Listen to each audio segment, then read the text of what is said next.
Hey guys, AB from B&H, NAMM 2019 on Friday, and we just checked out Akai's booth where we saw the Force. You've got to see this thing for yourself. The Akai Force is the new kid on the block when it comes to standalone music production gear. And having the ability to record, compose, and perform on a machine without being tied to a computer is something that a lot of musicians are looking for these days. With features like a 7-inch full-color multi-touch display, 64 velocity-sensitive pads, and an advanced performance mode, the Force is equally powerful in the studio or on stage.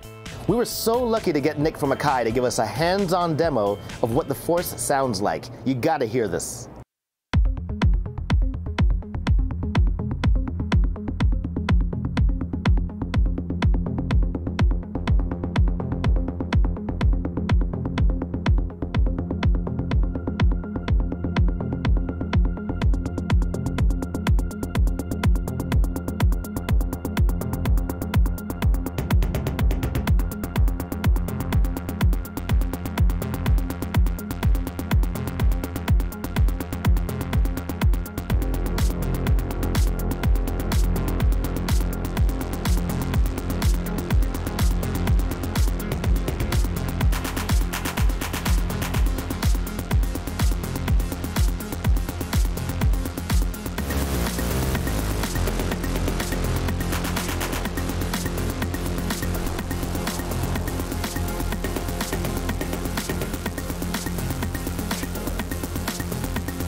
Well, that was the Force. Thanks for watching, and we'll be back with more coverage of NAMM 2019. This is AB from B&H.